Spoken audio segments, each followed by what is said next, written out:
Okay, so I said in a previous video that I'm going to make two knife handles.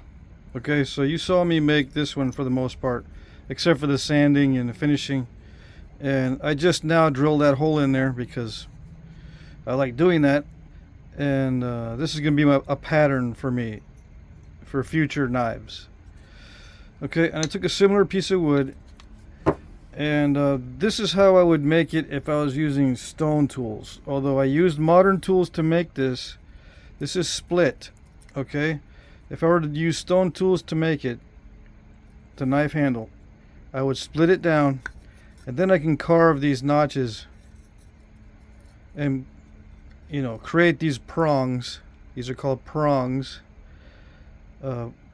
Much more easily than to try to cut it in like this.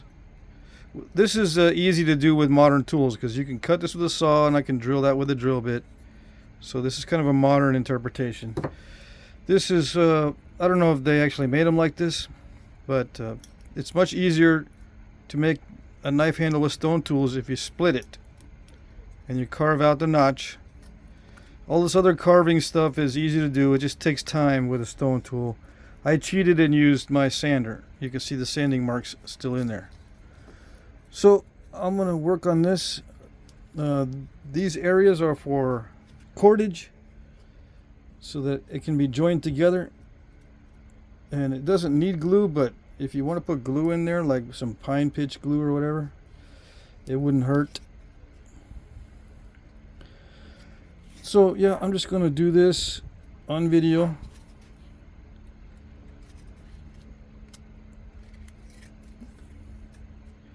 Show you how it looks in the final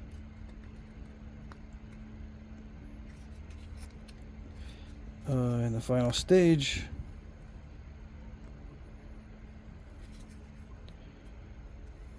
I probably should start at the lower end and work up, because I wouldn't have to keep pushing that up. Anyway, so yeah, I cut a little indentation there for the cordage.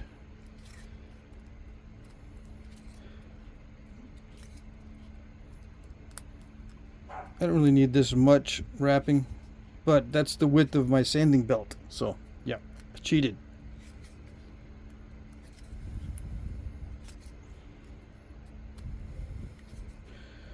So have I made knife handles with stone tools? Oh yes, but mostly foreshafts.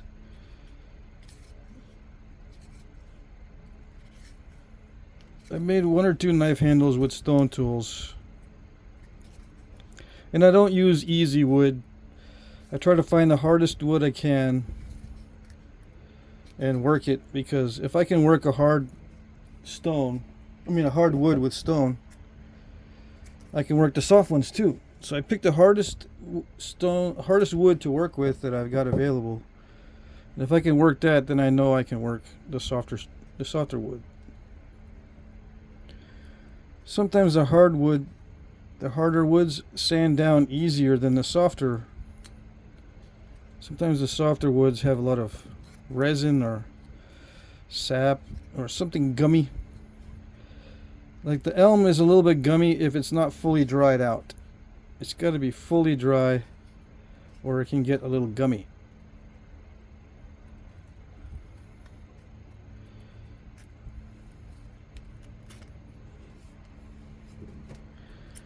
Alright, so that's the wrap on this part. Now, one of the advantages to this is that if it doesn't fit exactly right, you can expand this out. I mean, it doesn't have to be perfect, and then I can wrap it here after, or a little bit before.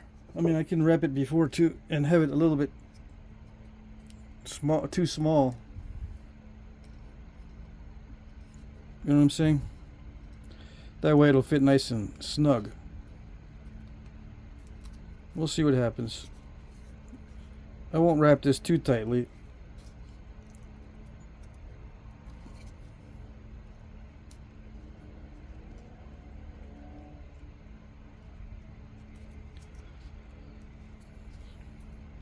So yeah, I can leave it a little bit loose so it'll open up a little bit for the blade. Or I can wrap it really tight, or I can wrap it with something that shrinks.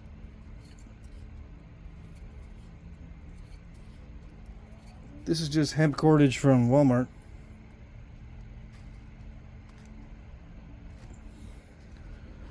Easy to get.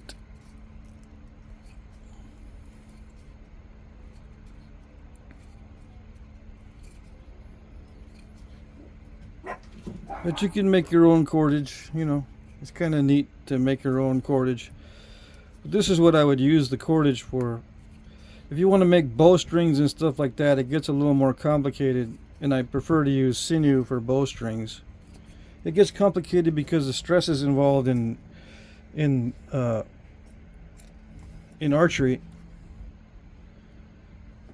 You want to make sure the string can hold up to the abuse, especially with a high-powered bow, 60 pounds or more.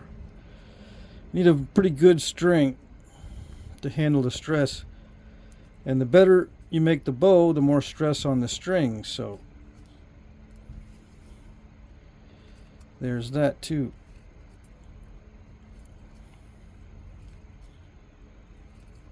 So you can't depend on just simple cordage for bowstrings unless they're lightweight and no big deal, you know. Maybe a fishing bow doesn't need to have a lot of power to it.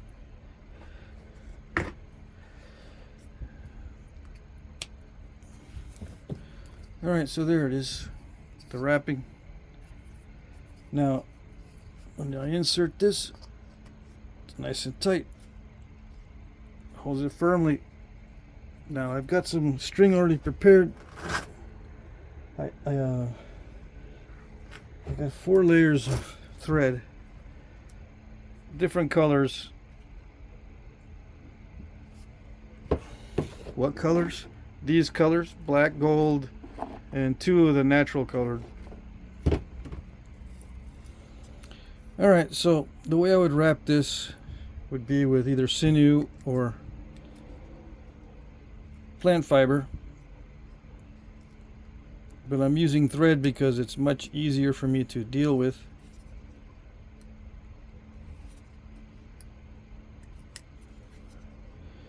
And I'll go up on the blade. Now it would be filled with glue.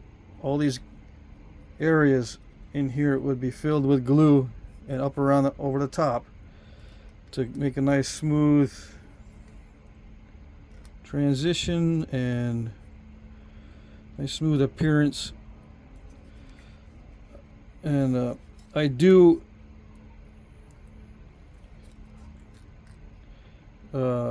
trim the glue with a knife so that the glue is nice and smooth.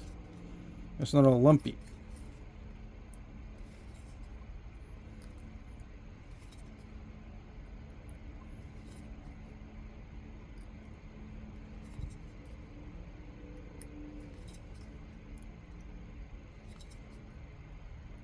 See how I'm arcing the top wraps over the top of the wood.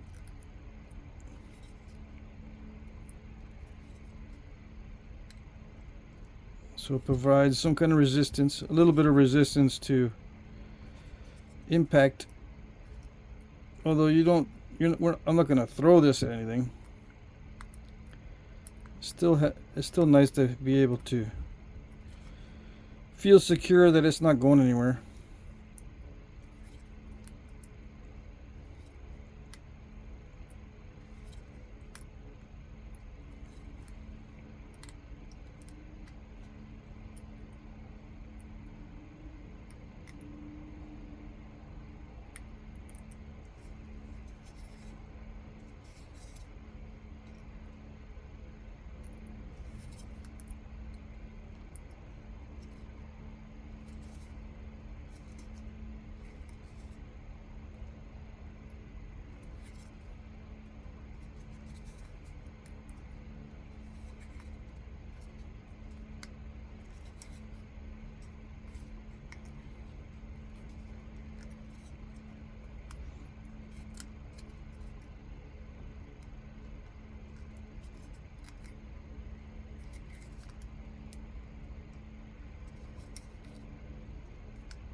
See how the stem matches the haft very well. That makes it stronger, and when the glue is filling all the gaps, it's pretty strong. So you don't have to worry about it moving in the haft. You don't want any movement in the haft while you're using it. That not only makes it more and more loose over time, it may damage the stem. It may break the ears if it's moving a little bit. Any movement will snap one of the ears off. That sort of thing.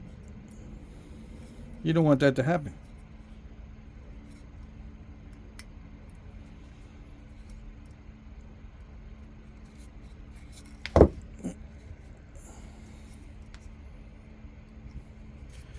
Okay, so I'm just going to wrap it quickly.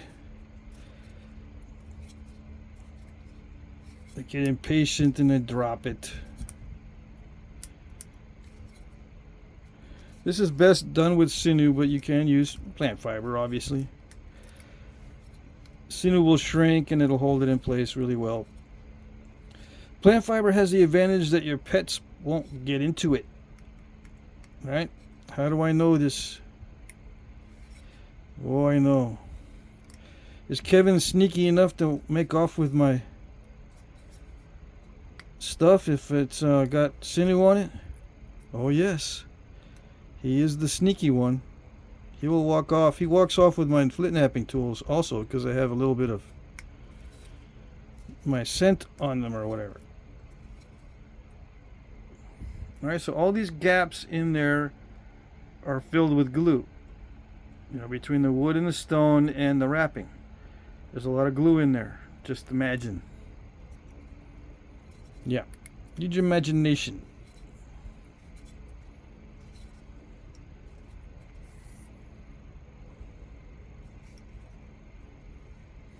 Okay. I got more than enough. Finally. What glue did I use on the thread? Just simple school glue. This kind of stuff. I think it's made from rice. Right? A certain type of sticky rice. It's like rice starch. It's a all natural non-toxic glue. Works really well for this kind of stuff. For the primitive stuff. You can make your own if you're so inclined.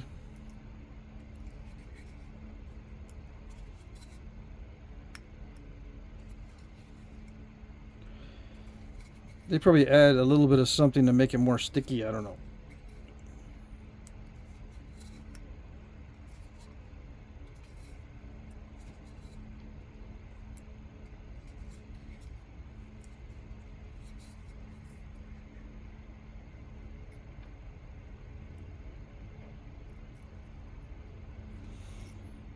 If I'm using glue to hold this down, I would just wet the end with glue and smear it down. I wouldn't do this little whip knot.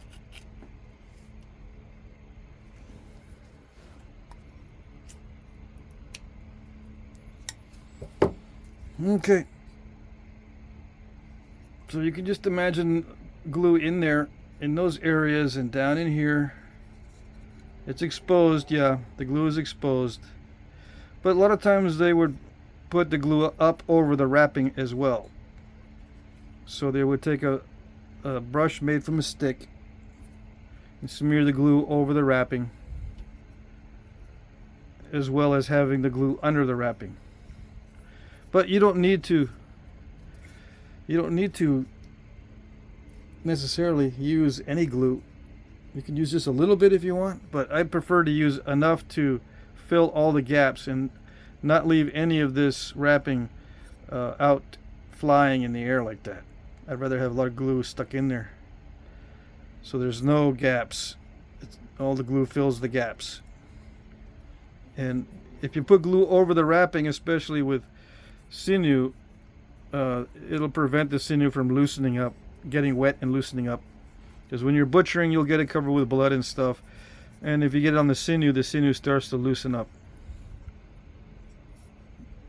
Okay. Plant fiber sometimes stays pretty stiff, but after a while plant fiber will loosen up as well. So you put, if you're going to use it for something like butchering, you put glue over the top. And of course you can put it all over the place. But there you go. That's how I would make it with, how it would look if I made it with stone tools. And that split in there, you can barely see it.